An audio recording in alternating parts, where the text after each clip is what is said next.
And it's the way our hearts enliven when we see the happiness or good fortune of others, or even ourselves.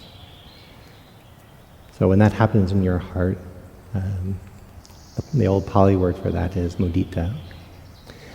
And like all of these qualities, they're actually natural to your heart. We've all felt it. You can see little children having these qualities of heart, so it's not something we have to import from the outside in. But once again, navigate within and see if we can find where it's already been in our heart, where it's already living in us, where we've already experienced it. That's a starting place. Whether one is listening to this in Myanmar or from outside the country, we know it is a very difficult time for those of us who hold the Golden Land and its people in our hearts. In trying times like these, we can all use a bit more care and compassion in our lives.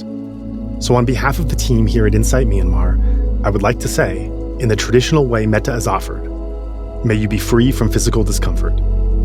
May you be free from mental discomfort. May you not meet dangers or enemies. May you live a peaceful and happy life. And may all beings be free and come out of suffering. And with that, let's move on to the show. A man's hunger for money has led to the hunger of millions.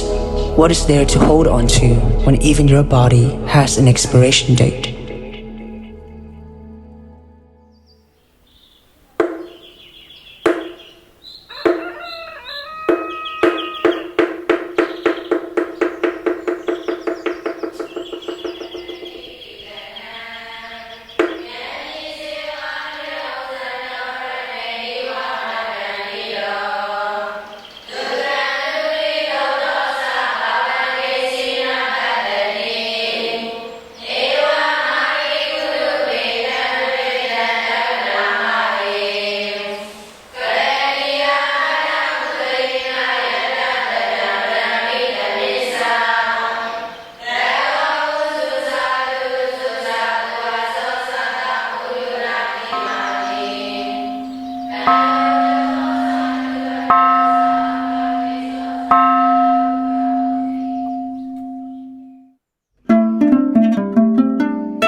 I'm really pleased for this episode of Insight Myanmar podcast to be joined by Tempel Smith, talking about his experiences meditating and learning a bit about Buddhist Burma. So Tempel, thanks so much for taking the time to join us.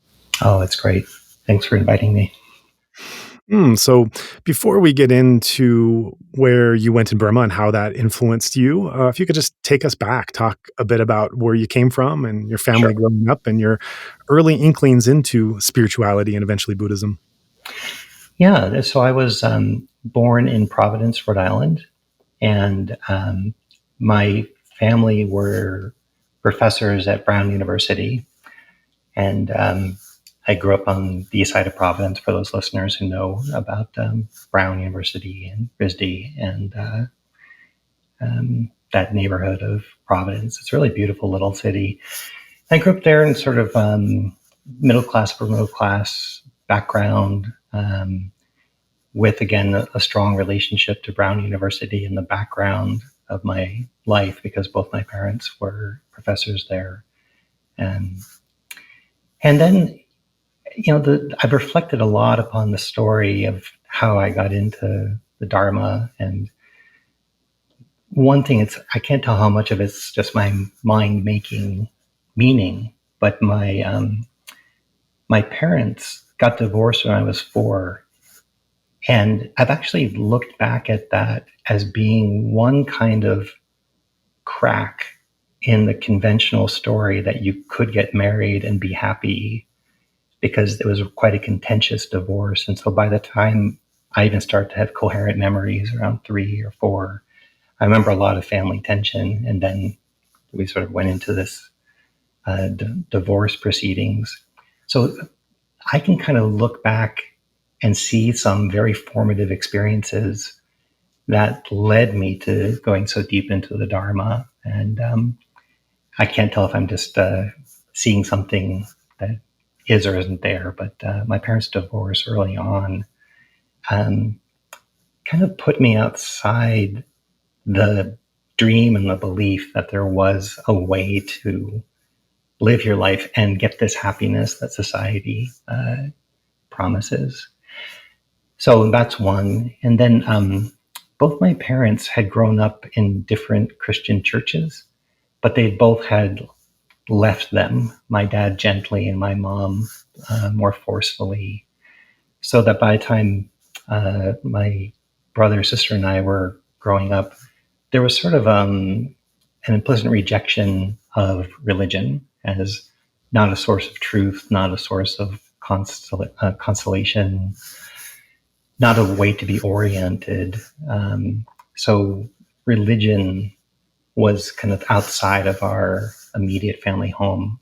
I had relatives that were more religious, and you could see the religious activity of the world around you, but it wasn't inside our home growing up.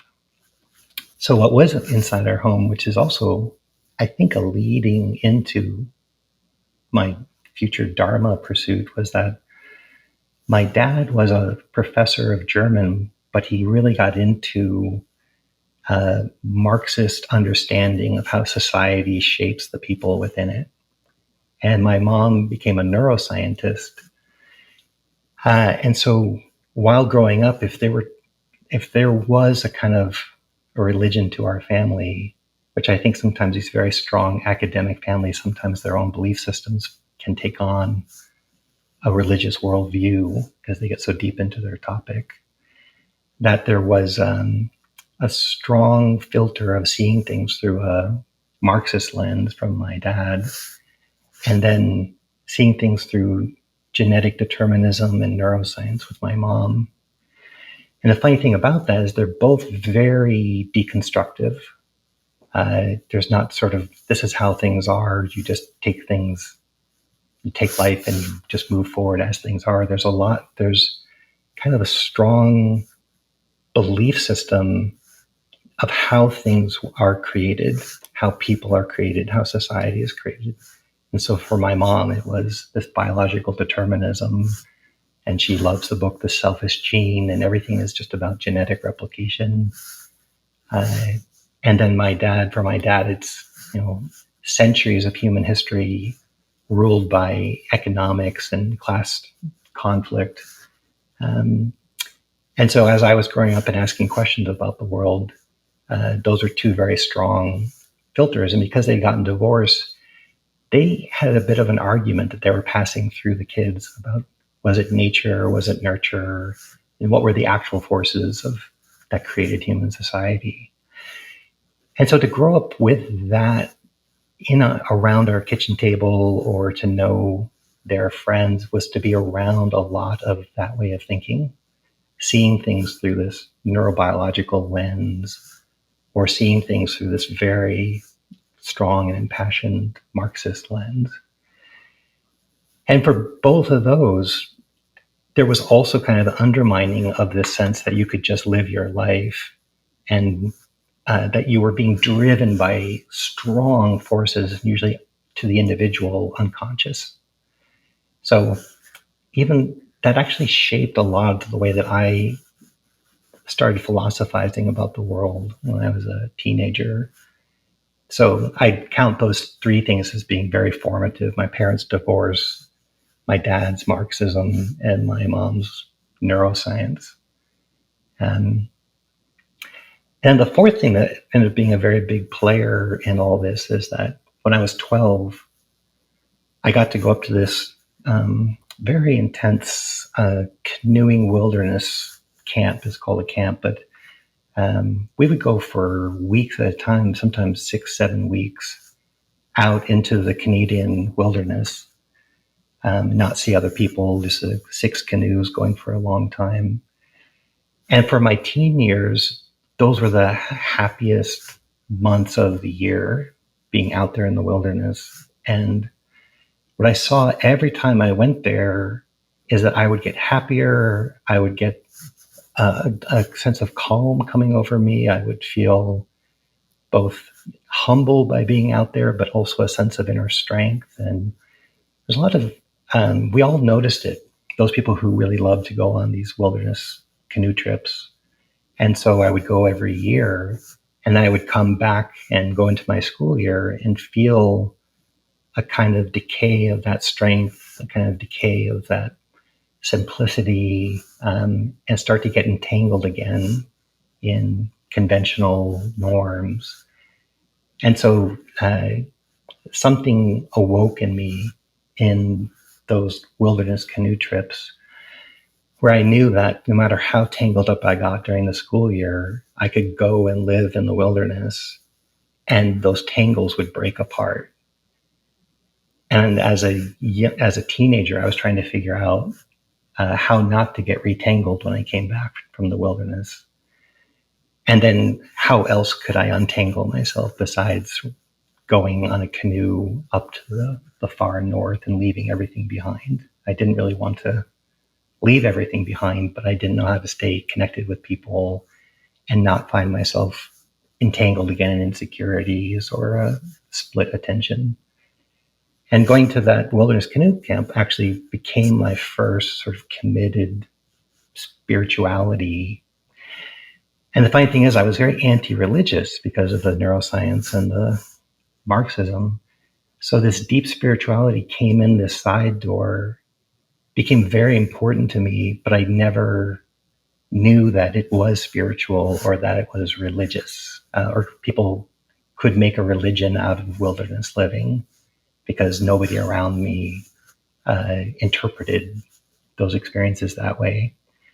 So I felt like I was the first person who had ever discovered this. I tried to talk with people about it. Nobody else had the experience. And so it was a very private but powerful way of understanding myself, of kind of growing myself, of solving some of my inner insecurities. And I became very passionate about it, but all people thought was I had this strange obsession with canoeing, but they didn't see how globally these experiences were impacting me. So if they had thought that it was going to lead to a deep spirituality, they might have been more concerned about it, but nobody was tracking that I was having these deep revelations that were early experiences of non-self, emptiness, vast interconnectivity. Those are very common experiences out in the wilderness that I was having as a teenager. Right. But I'm back and nobody could talk about it with me. Yeah, it's really interesting. I've had a number of these conversations, and I realized that a commonality that runs through it is this kind of pre-formal meditation, pre-Buddhism, whatever you want to call it, of people who earlier in life have some really profound experience that they just always want to get back to or extend or develop, and then somehow the memory of that experience leads them into wanting to do something more formal and more focused and gathering, which I'm sure we'll get to in a moment with your story. But just to pause at a moment in that place, it reminds me of a number of things going on in my mind. Of course, I have a number of my own thoughts from my childhood of those kind of special moments where when I started doing meditation, I realized, oh, this experience in nature, this experience by myself, this is similar to now this formal experience. It also makes me think of others. I think of Goenka and of there's a tree in Mandalay where he references that he sat down with his grandfather, who was one of his great influences in life. And I don't know if he actually, I don't know how deep his experience was, if he went into a jhana or if he was just casually practicing Anapana, but he just describes this immense peace that he felt under this tree with his grandfather, observing his breath. And then the experience in Mahamuni Temple as well, and in Mandalay, and the experience of peace there as well, which led into these greater, more formalized meditation experiences. I also have to laugh because I think the funniest story I've ever heard of these kind of pre-meditation experiences that just give you a snippet of what's possible is a story that was relayed to me about someone who was practicing some kind of psychedelics, LSD or something, and had this this grand hallucination where he was just in this some kind of fantasy land, some kind of forest, just so incredibly peaceful. And he sat down there, and then this giant sat down next to him, and they were both just sitting there, this man and this giant. And the giant turned to him and said, "Well, this is pretty peaceful, isn't it?" And the man that was on LSD said, "Yes, it's pretty incredible." And the giant said, "Well, this experience will never again be accessed to you unless you put in thousands of hours of meditation."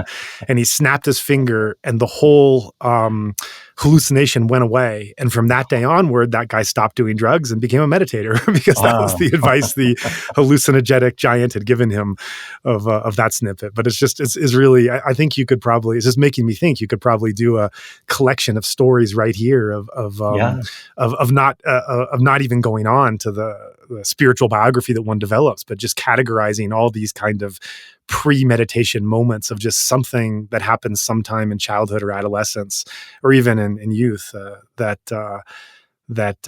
one doesn't really know or understand or know how to conceptualize what it is, but keeps wanting to get back to, and that somehow becomes an impetus for the path. Yeah, absolutely. And I would imagine many people have that precognition or that pre-sense of things ripening in them that even had them start searching. Again, if you're a Western late in life convert, or you start exploring in your 20s or later, something is spurring that. And so in hindsight, you can probably identify what those things were. It makes me think a little bit of the Buddha sitting down under the rose apple tree and having a very clean relationship to absorption that wasn't part of a formal tradition. And so later when he trains in absorptions, it comes with a whole cosmology and a whole belief system.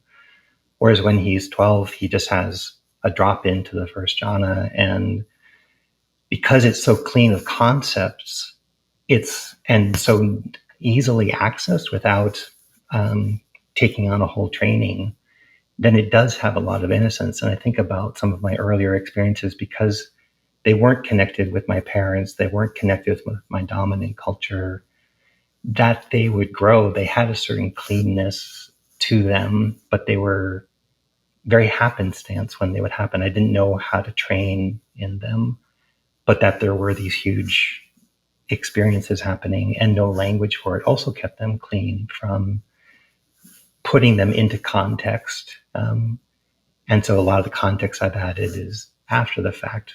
But in that, even in early practice, when you don't understand what's happening or you don't understand the map you're being shown, you can actually have some great experiences early on that don't get entangled up in matching them against some map. And I think that's also where the challenge comes in balancing this, because pre-formal meditation experience, there's no, as you say, there's no real roadmap or teacher or understanding, but there's certainly a danger, which I definitely fell into in my practice, of once you get in that formal system, there could be a kind of rigidity and a kind of focus on the rules and an attention of this is the practice and what I should do. And I just remember one time in a retreat where I was trying a silent retreat. I was trying so hard to follow my breath, and it was just getting harder and harder. And I was getting so lost and confused and didn't understand why I couldn't do it. And I was sitting in we were in tents at the time in Massachusetts. And I was sitting there in the tent waiting for the formal session to begin. And suddenly I realized that I was completely aware and mindful of the sound of rain on the tent. And it was just such a beautiful, wonderful thing. And so I started to contrast what it was like having this natural awareness without trying of the rain and this forced awareness that was driving me crazy with the breath. And as I started to become more aware of the sound of the rain falling and started to bring that awareness to that, I felt that same tightening, and that same kind of like, and suddenly the natural awareness of the rain sounding, which I was so in touch and present for, suddenly became this chore and this judgment and this, this effort. And I always kind of remember that moment, not as providing me any real answers, but kind of posing that question of what it's like to have that natural awareness of things just happening, while also a regard for the formal practice and the path and the teachers who came before, but not being stuck too rigid. I think that's probably a razor's edge that we all have to walk. Exactly. And I think it's especially hard for Westerners to approach those teachings and those teaching methodologies, those practice methodologies, because we just have different paramis, different cultural paramis, and that type of drive and concentration through willpower, the dint of willpower. I'm not sure I saw so many Burmese people practicing that way, but the few that did stood out as being very serious. But I still think that they had a cultural balance that they might not even been that conscious of because they were submerged in it, but not having any of that type of faith. The Burmese approach to practice is so patient because they're merit making just by being in the monastery. There's a lot. So unless they have some type of personal drive, a lot of the culture around doesn't push people like that. And so those teaching methodologies of Goenka and Mahasi and Paok, they push really hard because I think that there is cultural ease that's being supported by the faith. And then Westerners, I think, have to work really hard to understand relaxation plus effort, and then what's reverent, but what then gets too locked up in the system. Right. I realize we're taking some detours on your biography, and I want to take just one more detour of something you said in the first few minutes before we get on with where you started the formal practice and came to Burma. But I just don't want to let this pass too long because I find it so interesting, and I want to get your thoughts on. This is Marxism, and specifically the intersection between Marxism, communism, and Buddhism. Being someone who's read about the history of Burma in the 20th century, specifically when the communists started to be prevalent in the 1950s, the Burma Communist Party, as well as the Russian and the Chinese influence, and in the context of the growing Cold War that was developing, and American and Western influences, and Vietnam and Korea.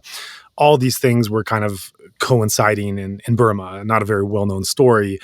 But there were a lot of questions about how communism and Buddhism either supported each other or pushed against each other. And actually, the book that came out, Cold War Monks, a few years ago, researched how the CIA was actually secretly putting money into traditional Orthodox monastic initiatives in Burma because they felt that a strong conservative religious backing of the monks would be a strong bulwark against communism. And then in the country as well, there was some of the UNU and Ne Win and some of the leadership there were expressing grave concerns that communism was a real threat to Buddhism, and it's seen as a threat to religion everywhere.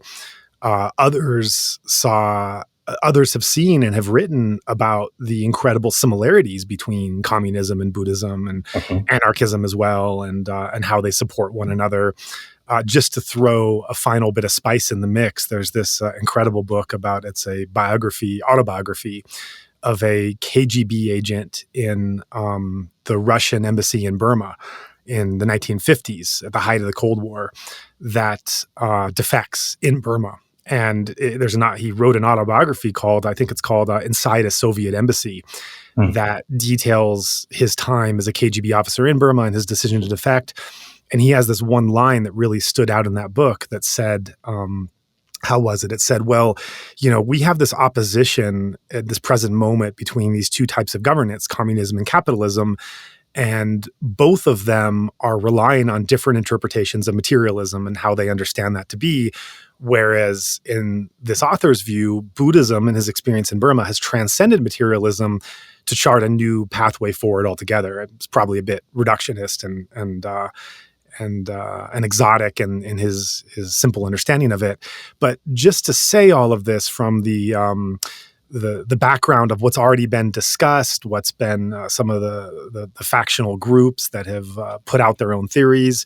But as someone who grew up with a father who studied, who was a Marxist scholar, and then went on to be profoundly impacted by Burmese Buddhism yourself, what are your thoughts on this intersection between these two theories?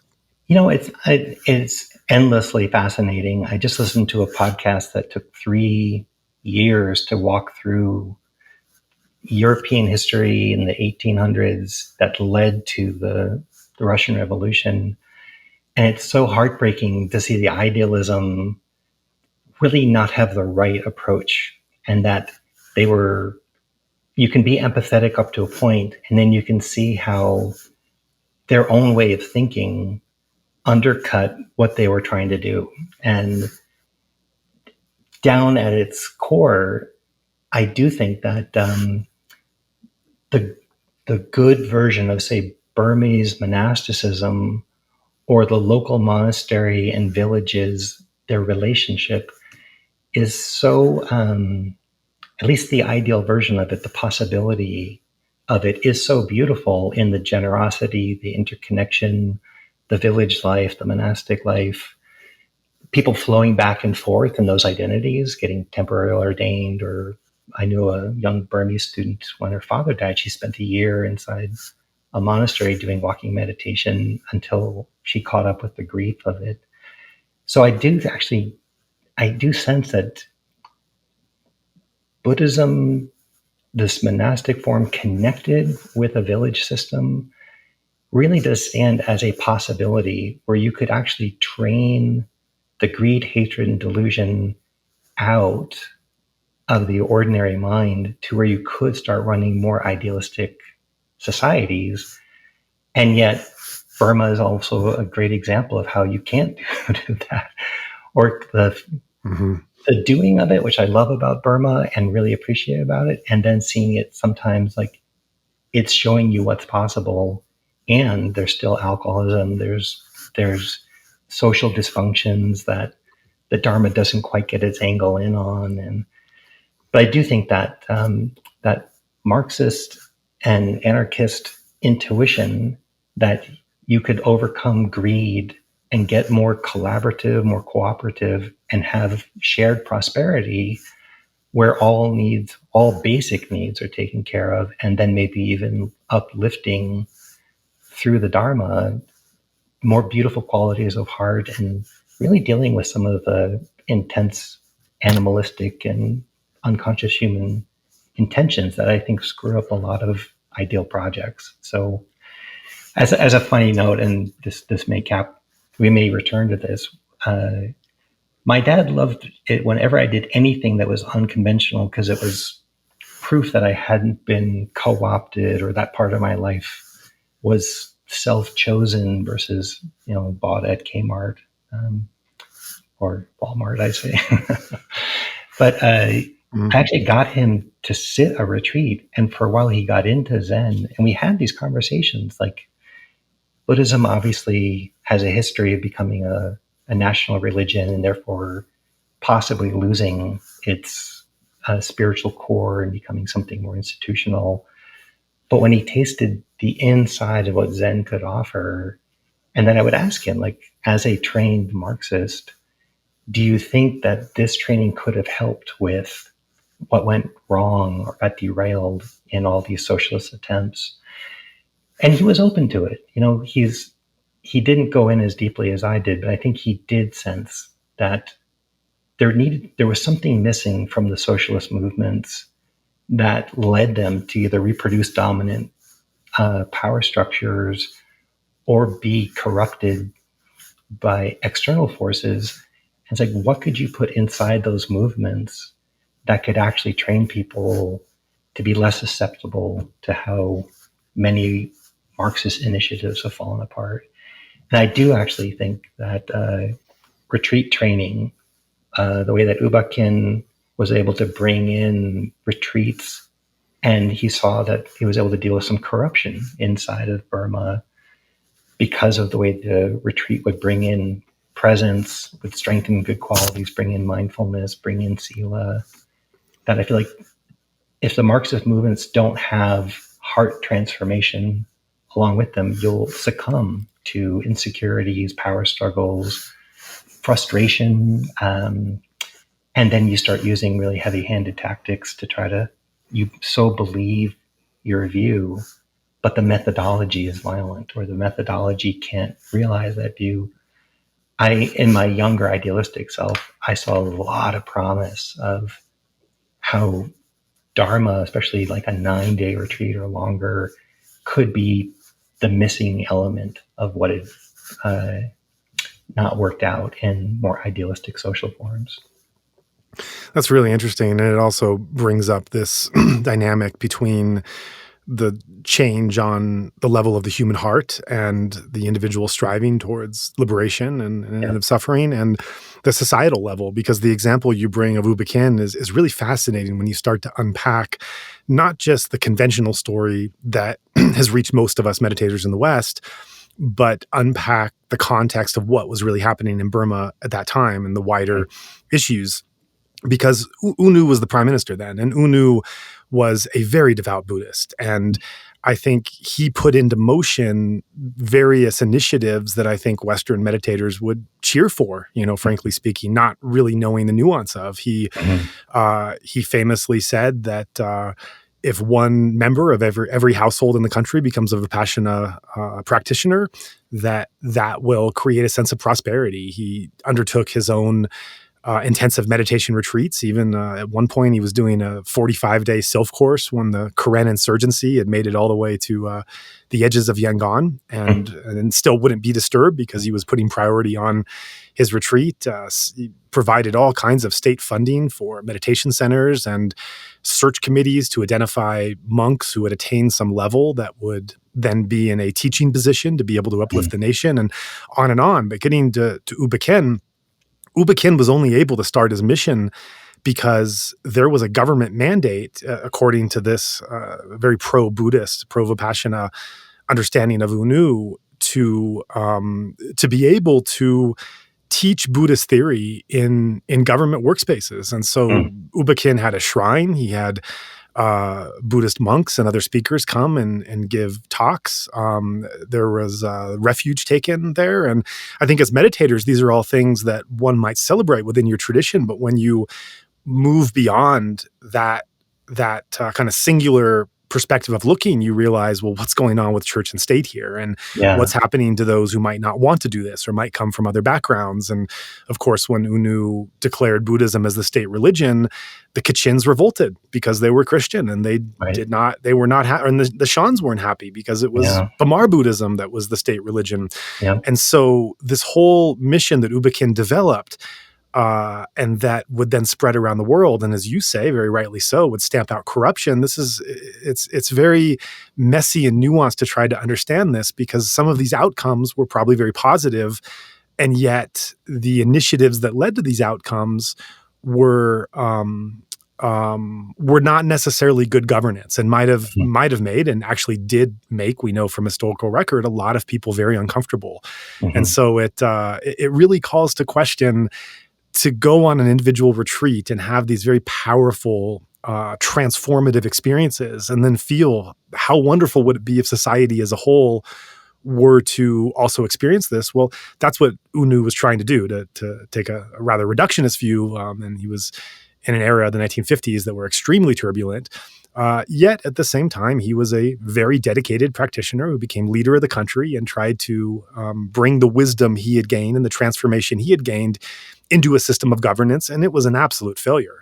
It might have had good results, like in the U Ba Khin case, but society-wide, it led to a lot of damage. And so I think that really makes us as individual meditators reflect on, like, what is the role of this in life and practice and society, and in making laws. Like, maybe alcohol is drinking alcohol might be against the precepts, but should there be a law restricting alcohol?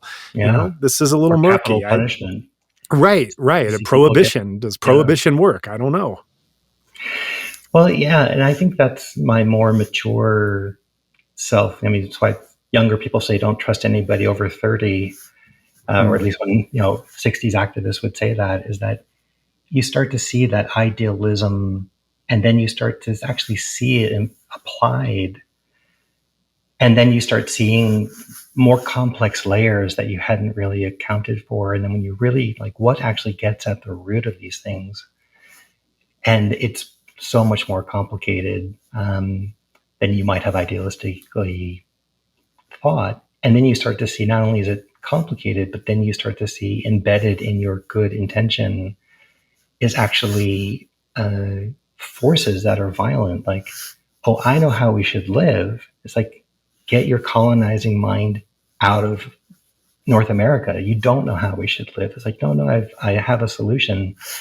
So anytime you think you have a solution, to apply it, that very application might be well intended from your own perspective, but it's not. It doesn't have enough view to see, or maybe to learn and adapt. Like, I'm really touched to even hear that Unu sounds like he wasn't just doing it for show, which is always the anxiety about the generals, is that when they give donations, it's purely for show, and that they are actively evil. And then they give these donations and build these pagodas, but you know that they're just steeped in evil all the time. And it's like, it actually is more complicated than that. And ignorance and thuggishness it's more complicated than that. And you start digging into it. And that's where every now and then I just feel my knees buckle. And I was like, oh, it's samsara. It's like the end of the movie Chinatown, where they're trying to figure out all these forces of money and power. And the lead detective, Jack Nicholson, is getting the picture of it. And he's trying to articulate it. And his friend says, leave it alone. It's Chinatown. You'll never figure it out, which is, a white person's perspective of a Chinese neighborhood. But still, there's a sense like it's samsara. Like, every time you think you're doing a good thing, is it actually grounded? Which is amazing about the Buddha's teachings, or anybody who begins something that actually has such good and insight inside of it, and seeing it being, I guess I'm biased, but a benevolent force. But then you actually look into it and see how much power can use even a good thing, and how the ignorance can even use a good thing and think maybe it's even doing the right thing, but it's actually steeped in its own ignorance of what it's even attempting. So every now and then I do feel a little bit like samsara is broken. It's a Sisyphean task to roll the boulder up the hill, and you have to do it. And yet you actually cannot work out the forces of greed, hatred, delusion in any type of global or universal way, and the rock will crumble. But you do have to push the rock, because otherwise greed, hatred, delusion don't have anything pushing against them. Right. True. Well, I want to get back on your track. This has been a really lovely detour of a lot of important ideas that came up during your early discussion of your childhood. But take us to, so you left off on your path where you were talking about these powerful canoe trips you took in isolation in the Canadian wilderness, and wanting to extend that somehow beyond the experience of just the outdoors trip. Take us from there into the next steps and stages of your spiritual development. Yeah. And so I graduated high school on the East Coast. I was very good at science and math, which is why I don't think I ever understood Marxism very well. It wasn't my intellectual strength. But my dad was very good at describing it, so it had an impact on me, but I was much more of a science math person. And I ended up moving to Portland, Oregon, to go to Reed College and become a physics major. And at that time, material science was my cosmology. And I was using it to simplify my understanding of the world, that everything could be broken down into its molecular structure. And once we had done that, we would have worked out a lot of the confusion of the world. And that mapped onto my mom's belief system. So I was kind of steeped into that. And again, still having these profound experiences that I had no words for, happening every summer. But as far as my own way of understanding myself inside society, I was a scientist. And so I moved out to Reed College and pursued a physics degree and an intensive training in the sciences. But what I met at Reed College, it has a reputation of being a very radical, progressive college, and Portland being a place of very intense forces of old Oregon conservativeness, plus a lot of new culture possible in Portland. And I was very taken with it. I'd never seen anything like it on the East Coast. So while going to college out there, some things opened up. And one of the things that opened up was seeing radical activism. And so I got to participate in student-led initiatives to live out our beliefs. And it engaged my heart. Didn't just want to think about these things, but wanted to act on them. So I started getting involved in environmental actions, and an abortion clinic had been blown up. There was a bomb set off inside an abortion clinic. And so I started volunteering every Saturday to stand between the protesters and the women seeking abortions. And I love the fact that people were doing something about it, and people were making great sacrifices along with their values. And this became sort of an ignition in my own mind. Whereas when I grew up on the East Coast, there was a lot of discussion, but there weren't people that I knew that were as passionately engaged. And so that was a spiritual awakening to see that level of commitment, that level of sacrifice, that level of value living uncompromised and not just talked around in a cafe high on a latte, but actually people getting arrested and meeting Catholic activists, Quaker activists, Jewish activists, atheist activists, meeting Native peoples, meeting all. It was just incredible how much activism, and then seeing some activism gave itself permission to be violent, but some activism took on a harder task, I think, to be nonviolent in their direct action. And so that caught my heart really quickly, lined up with my wilderness intuition. It's like you can sacrifice very deeply, but you don't want to grow the hatred that you're trying to overcome. And so I got pulled into this peace activism and peace demonstrations, and that drew me down to the Nevada nuclear test site. And everything I'm saying does lead to my first meditation retreat, but to know the forces that were alive in me and that Buddhism had to contend with, because if it didn't get it all, it wouldn't have gotten all of me. Right. And so I went down to the Nevada nuclear test site, did a 10-day protest there of getting arrested every day, doing, they said, you can't overcome nuclear bombs until you've overcome the society that makes nuclear bombs. And so across from the nuclear test site, this main gate where people would block the workers going in on their buses or get arrested, there was a learning camp, and they would have nonviolent communication, anti-racism workshops. They would have feminist insight on gender and inclusivity and on sexual orientation. And there was trying to create good culture and deconstruct bad culture in like 5,000 people camping in the desert, along with this big protest where they were testing nuclear bombs. And what moved me most, again, was to see this wasn't even just a Saturday afternoon protest, but I met people who had been protesting since the 60s. They were now in their late 60s or 70s. This is the late 80s for me.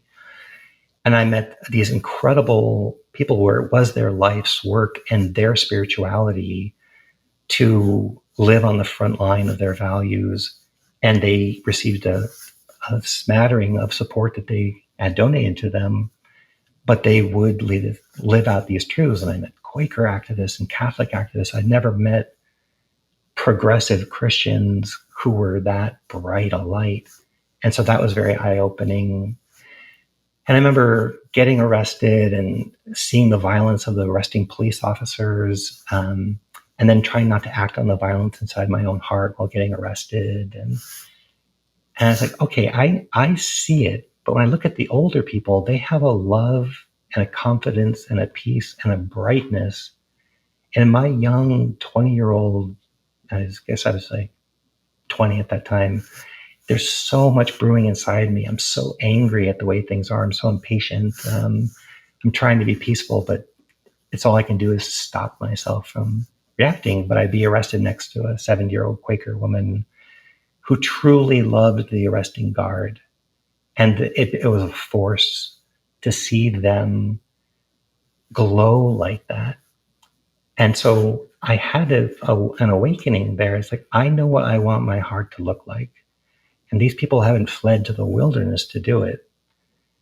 But I don't see the bridge between where I am now and a heart that looks like that. And obviously, the people who were most bright had a convicted spirituality. And the ones who didn't have that spirituality were driven by anger.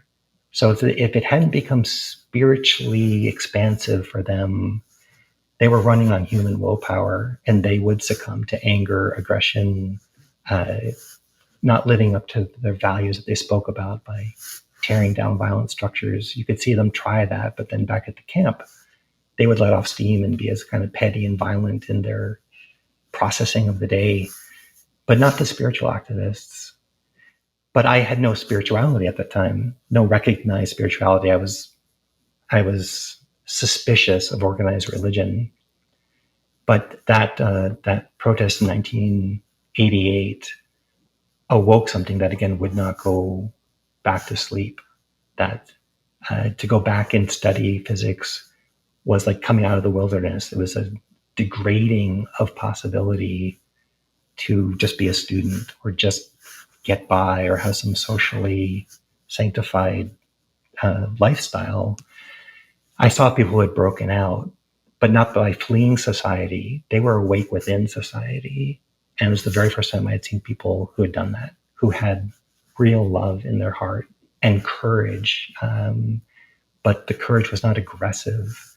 It had fueled this beauty in them that was so reliable. And so then I was really at sort of like not knowing how to take a step forward, but my heart knowing something again. And it just so happened that I got disenchanted with the material sciences. I got disenchanted with academia. I get disenchanted with the idea that I could go on in the sciences and I wouldn't be growing that heart potential. And I looked at the scientists I knew, and they didn't have it. They were smart, but they didn't have that love and that courage and conviction.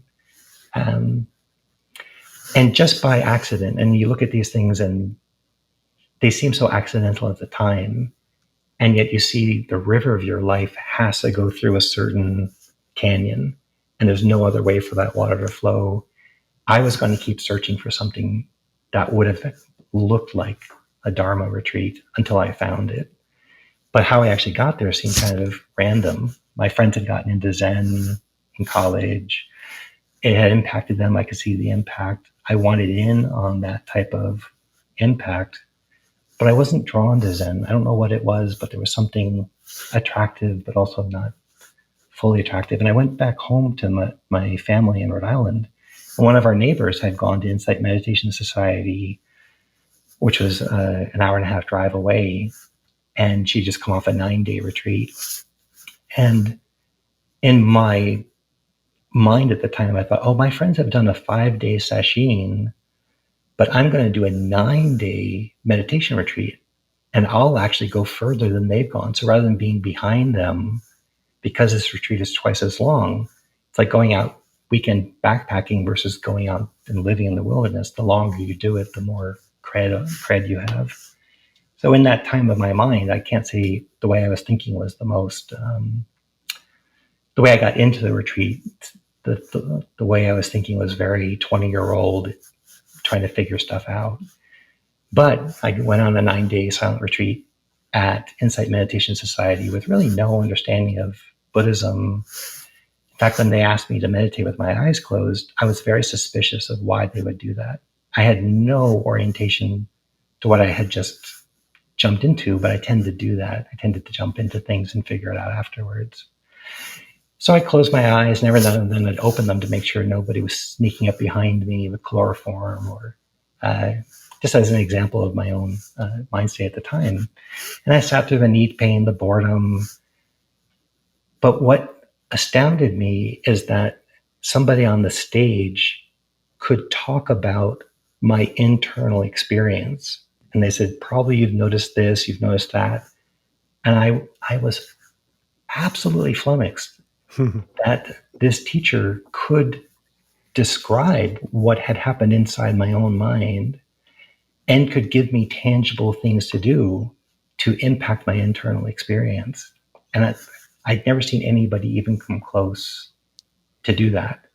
So that was very shocking.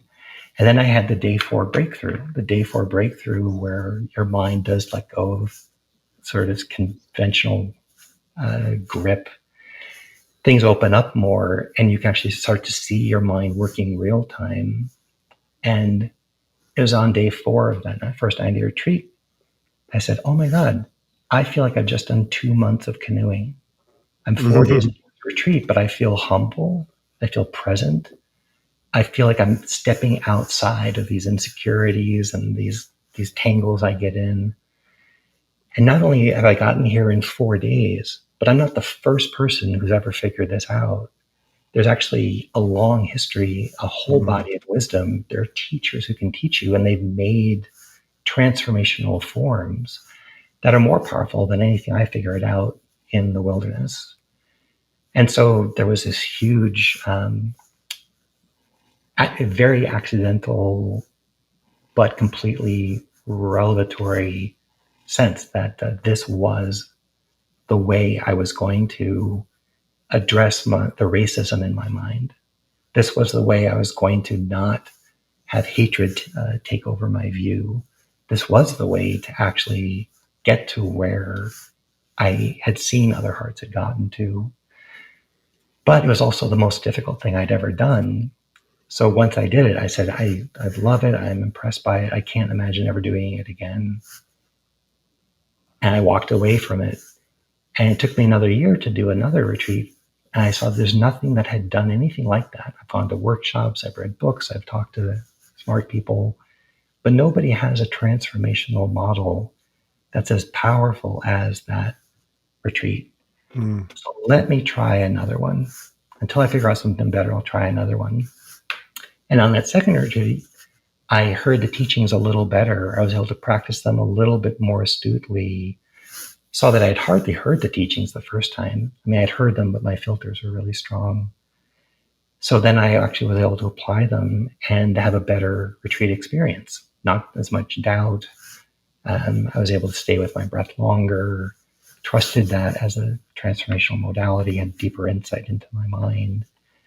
And then I got hooked. And so my first retreat was when I was 21, and I was becoming disillusioned with science. My next retreat was probably a year later. So I had to go back in and finish school, but my heart was no longer really in it. That what I wanted was to glow like those Quaker activists. I wanted to go further into meditation study. I wanted my daily life to be matching my values. So something got deeply ignited around that time, halfway through college.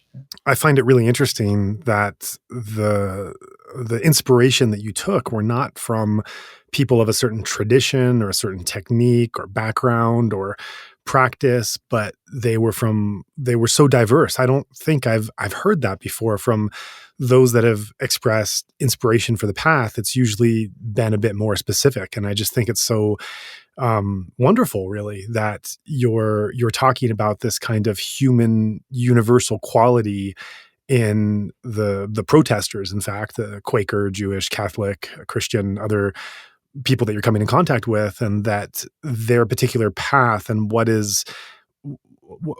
their specific practice might be that's cultivating some of these qualities and tendencies in the mind might be really quite different in terms of what they have faith on and how they work on it and what their practice actually is. But there's an end result that you're not finding anywhere else. And that's what ignites your journey. And it's just so interesting that that these are not coming from a particular place or practice, but that it's so diverse, and yet there's a universality that you're touching into. And I also wanted to follow up and just ask, I'm not sure if I missed it, but did you describe these two retreats you did you describe the actual tradition or teaching or technique of those retreats? Well, I used the initials IMS very quickly. So Insight All right. Meditation Society in Massachusetts. I had taken some time off from college in Portland, and I was back home uh, doing odd jobs and trying to figure myself out. And so halfway through my junior year, I took time off. And it just happened that a neighbor of ours in Providence had just come back from Insight Meditation Society in Massachusetts. And she'd gone there many times and she loved it. And this is pre-internet. So if you didn't know of something, you didn't know of something. There was Right. no way. You had to kind of just keep asking, and finding out about a meditation retreat was really, there are so few people you can even start that conversation with. And it just happened that our neighbor had come down from IMS and she was very positive about it. And so it seemed like, okay, that's roughly what I was looking for. And they just happened to have a retreat starting like in a couple of weeks. So I signed up for that. But I didn't know one form of Buddhism from another. Right. Hardly really even understood Buddhism at all. But because my friends had done a little bit of Zen, I was curious about it. And there was also this sense that so there are two things to say. It makes a lot more sense in hindsight. Like when you're walking across a snowy field, there's no path. And you look back and there's only a path. There's only a very clear path in hindsight. While I'm telling these stories about these Quaker people, I've thought about them now for 30 years. And I've thought about how impactful that was. At the time, it was very impactful, but I don't think I understood I was being impacted to the degree I was. Mm. But I'd never met people like that. And then I would go back and start studying physics and realize I couldn't care less about what I'm doing. It's fascinating, but it's so intellectual. Mm-hmm. And then I would think back and seeing the role modeling of all these activists and thinking about it. And I'd already been a dedicated young budding peace activist, but to see people doing what I'd only read about. And so then it starts resonating inside of you for months after the fact and becomes something that has a lot of definition on you, but at the time you don't necessarily know that that's what's happening. So I can tell a much more kind of like there were so many insights that come since that time, and I could recognize them happening there at the time. But if you had asked me about it, I would not have known. There was also I was a 20-year-old, so I was also interested in so many things. But all those other things kind of fell away. And what ended up reverberating in me for a lot longer was seeing the Native American activists who were very dedicated to peace, and then seeing these First Nations people from Kazakhstan, where the Soviets were testing their nuclear weapons. They came over. So they were all the way from the other side of the planet. But you could tell the ones that had love in their heart and the ones that were fueled more by anger. And then to meet these Quakers and other people. But there are also some very convincing angry activists. And they would say, love is so slow. Let's really get in there and break up this, nuclear test site. And to my 20-year-old mind, it was all kind of a jungle of possibilities. But in looking back, what really stayed with me and ended up reverberating was that there was a way to be that active, but it didn't make you passive. And that started winning out over the impatient, bitter activists who were very convincing, but it was also intolerable because they were pushing so hard and they were kind of hard people to be around. And so then, I can see the causal stream in hindsight that I had no perspective on while it was happening. Sure. So, following that causal stream, you then sit these 2 courses at IMS, and what happens from there? So slowly, at first I sat these retreats and they were impactful but again, I still had momentum from other parts of my life. So it slowly grew. And then it was interesting. In Portland, there was a teacher named Robert Beatty who was a student of Ruth Denison, who was a student of Uba Khin. And he had followed Ruth into making Vipassana retreats very West Coast spiritual, psychological. So there still was good Dharma in them, but they were also a part of this West Coast hippie psychological influenced event.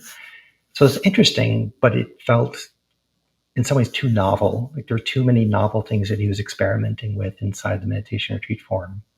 So it turned out he is a psychologist, and he was doing his internship at Reed College.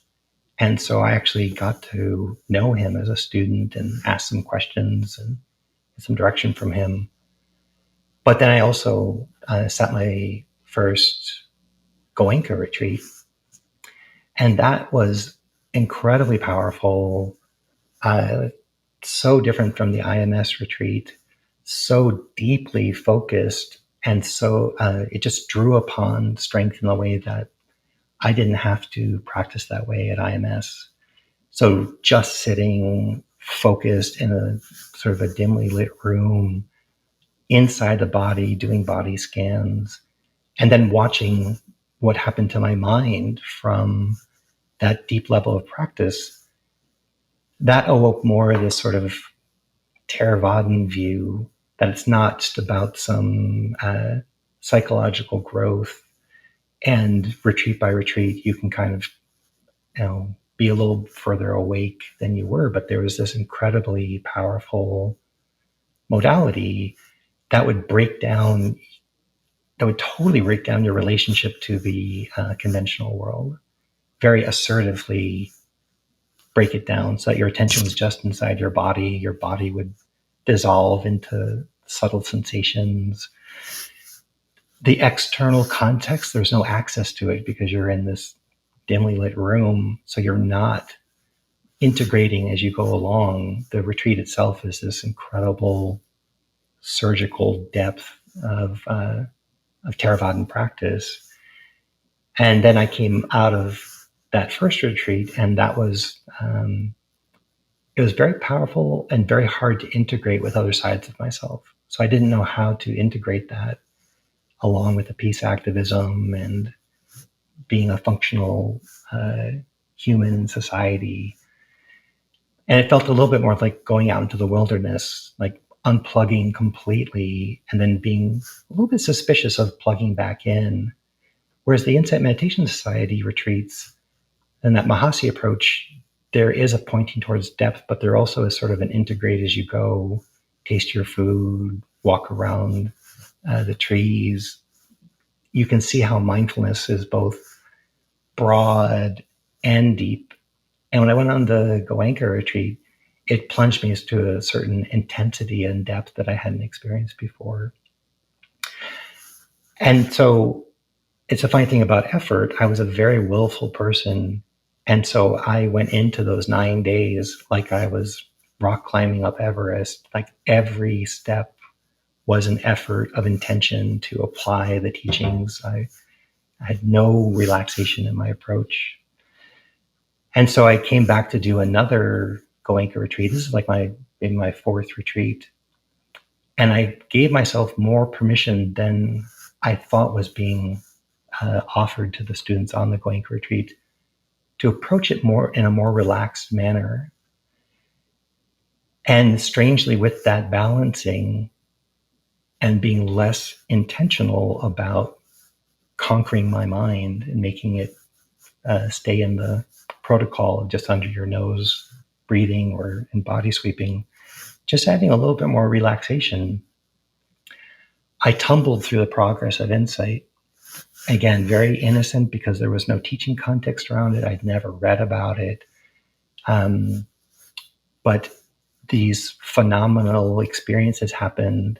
And it was only 5-7 years later that I even had a map for what had happened. And so I tumbled through these very deep classical Theravada meditative steps and meditative liberation practice just by following the simple Goenka instruction. And when I went up to report to the person leading the retreat, all they would ask me is, how long can I keep my attention under my nose? Could I do it for a certain length of time? And then I had no language for these experiences. I had Right. And so I would report like, yeah, it's sort of average. I can keep my attention in my nose sometimes for several breaths, sometimes longer. And he said, good, just keep going and have faith. So I would go back and sit down and then tumble through another stage on the progress of insight, but not make much of it, because the whole thing was, don't get distracted by meditative anomaly. Just keep sweeping your attention through your body, which made the going through the progress of insight very innocent, and not something structured, not something I could have forced my mind to do, because what I was forcing my mind to do was to sweep from head to toe and not get lost in that process. So when my mind tumbled through arising and passing, it tumbled through disillusion, it tumbled through these stages, and not everyone happened, but enough of them happened in a progression. And then having a cessation moment, which I make no claims about, because you can't measure those things, and whether it was a small cessation moment that's indicative of a larger one that's meant to come, or that was a classical cessation moment. But because my mind went through this progress of insight and had something like a cessation moment, all I can say is that at some level of depth, my mind went through a classical progress of insight experience. And that could have just been a very shallow relationship to the progress of insight. And what would have really been liberative is if I'd had more submersion in each one of those steps, or whether that was an actual A to Z progress of insight with a classical cessation moment. And again, I had zero context around it, no way to think about it, no way to talk with other people about it. I remember trying to describe it with the language I had at the time to my other friends on the retreat. And they just sort of tossed it, their hands up in the air. It's like, yeah, weird things happen. So I just moved on from that. But when I look back on that experience now, 25 years later, the way that impacted my mind also is very classical. And it's so interesting. I didn't have the map, but it really did sever a belief that my happiness could be worked out by sorting out my personality, that there was a way to sort out all these fluctuating experiences. You could get better and better at life, so that the way all this impermanence happens out of your control, you can finally be such a good conductor of all these fluctuating experiences that you could establish your happiness by getting a little bit more influence over impermanence. And then to have an experience, which I haven't repeated to that same depth, of there being an absence of a reference of self, and then seeing how much self just gums up everything. And up to that point, self is your attempt to lend some organization to the chaos. But there is a meditative step where you don't add self constructs to the flow of what's happening. And it's like an engine that's misfiring on an 8-cylinder engine that's misfiring on 4 of its cylinders, but it's the best you know. And then all of a sudden, all 8 cylinders start firing, and something that is outside of convention. And you realize the futility of trying to sort out your happiness with self in the system, or personality development, or gaining sway over your sense doors and the objects you have contact with, that whole game is fruitless. And I had that insight on that second Goenka retreat, didn't know what to do with it, tried to go back to conventional living, and yet this reference point wouldn't go away. This reference point kept being remembered experientially, and it kept taking the steam out of my system. It kept taking the same ability to participate in improving myself, developing myself, getting control, getting more and more adult control of the world around me. I just couldn't buy into it.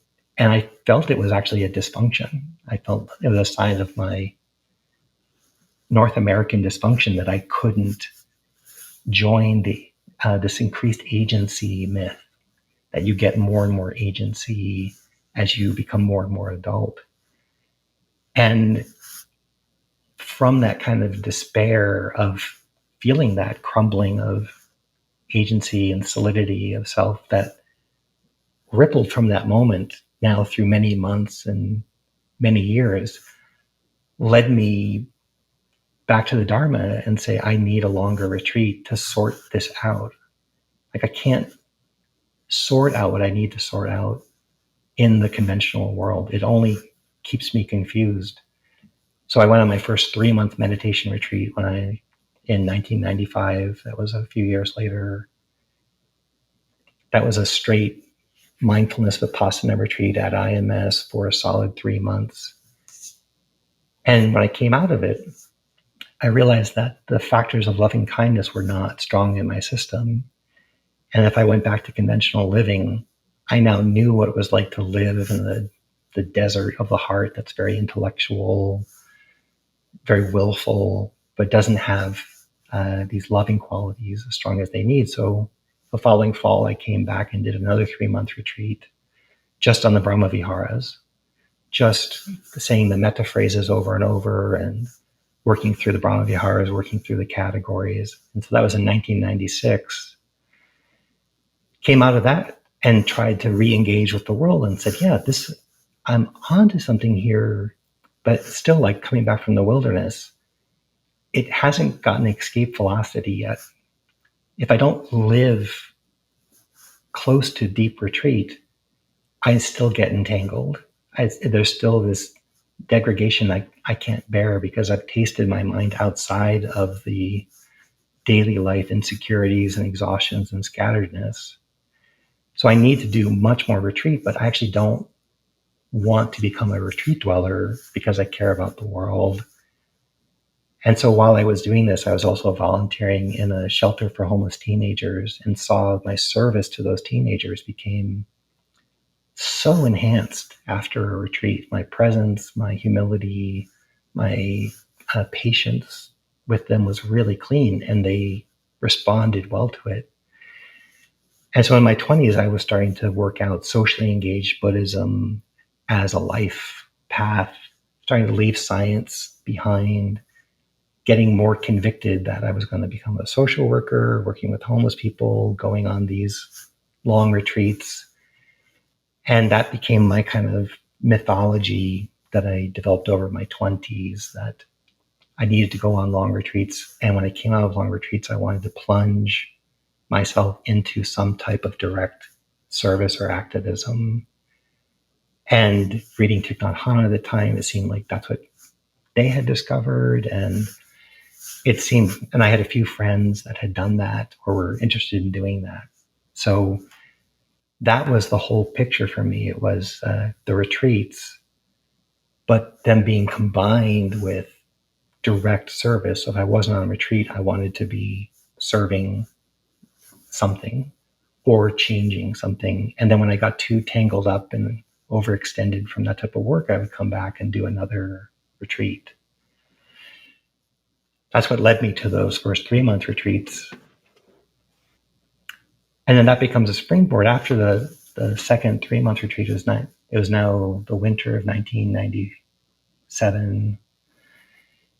And I was talking to my friend Diana Winston, who's my age, and we were talking about these things. And she said, yeah, that's why I'm going to go ordain with U Pandita. I want to practice for a solid year.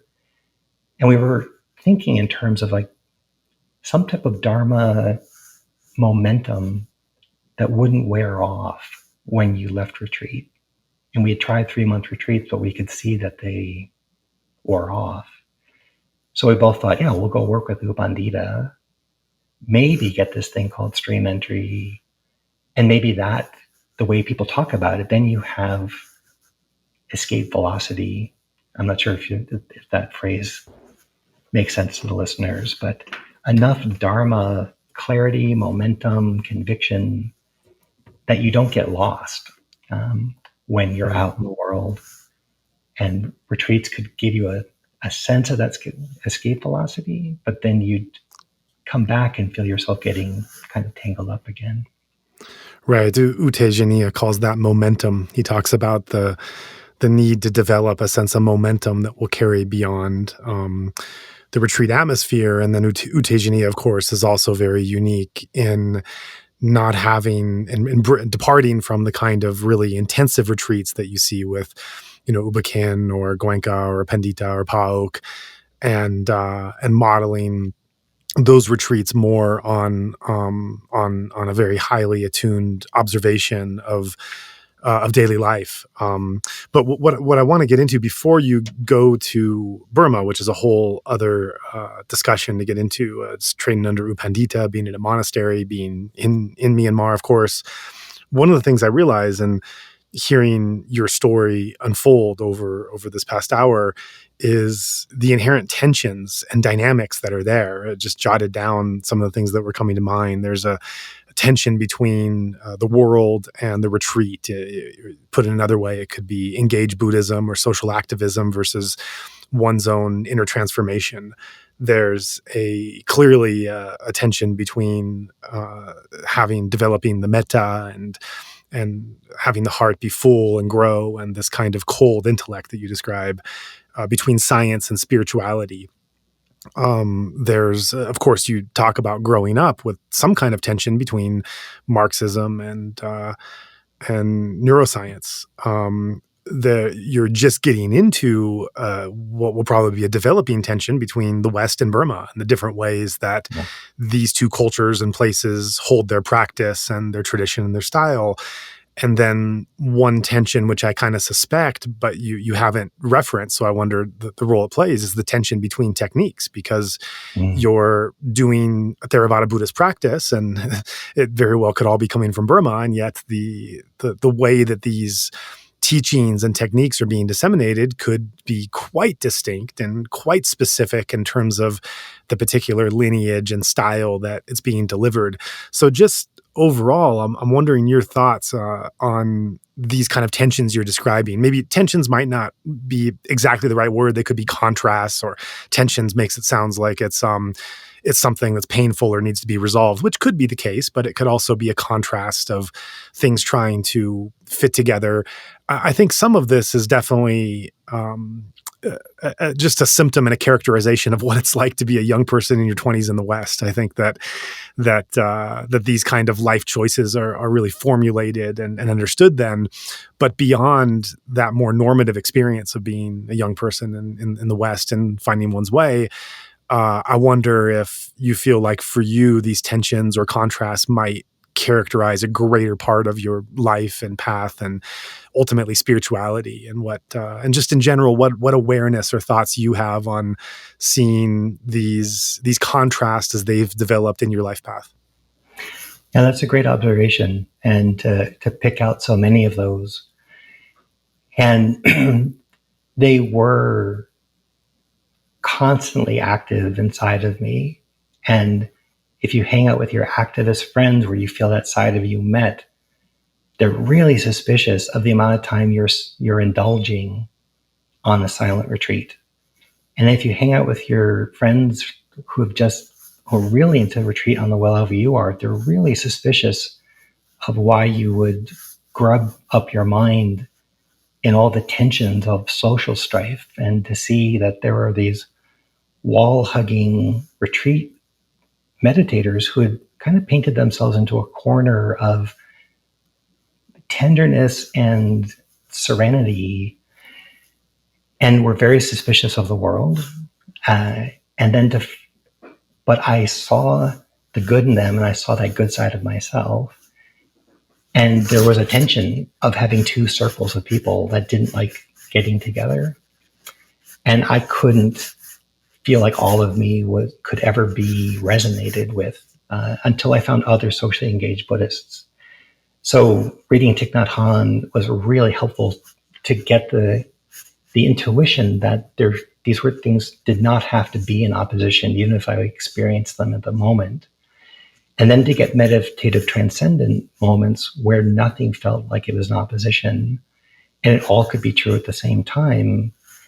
And then saying, oh, when I'm in the fog, I'm confused, and you can't figure it out in the fog. But if you wait, the fog will pass. And if you wait for those moments, it all makes sense.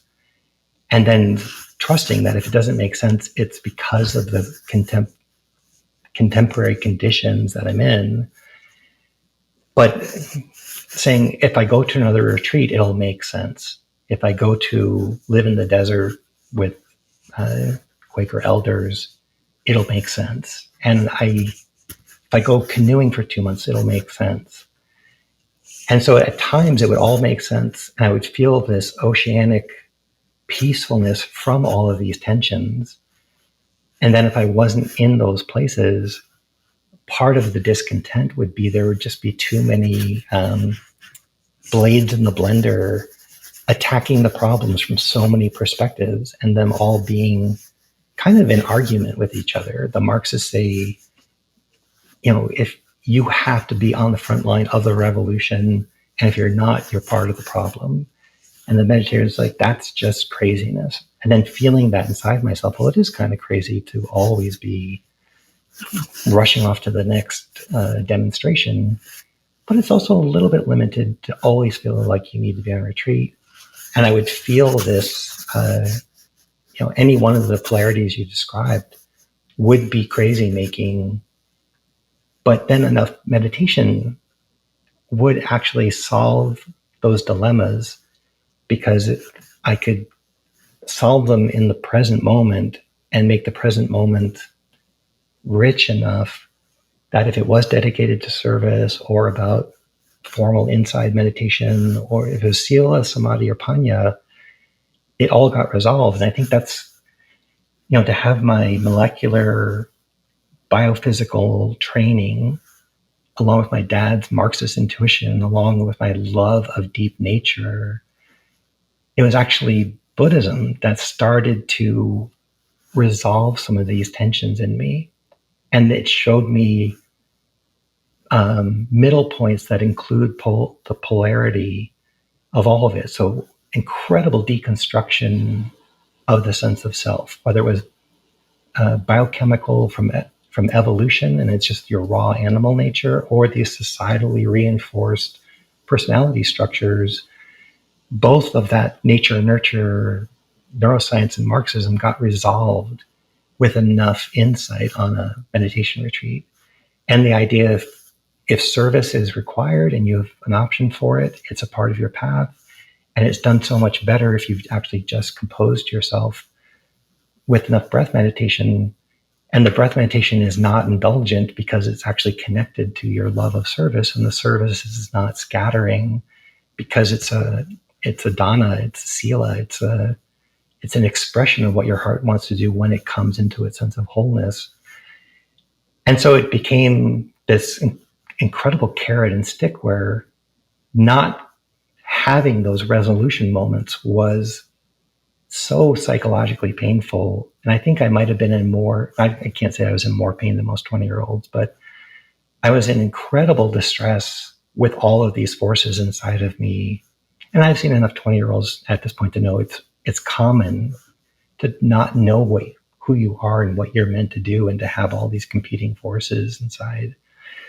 But I felt very plagued by that and very tormented by that. And the only thing that would bring resolution was a submersive experience like being in the desert.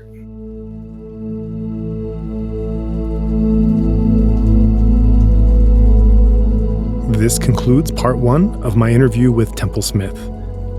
The conversation will be continued in part 2.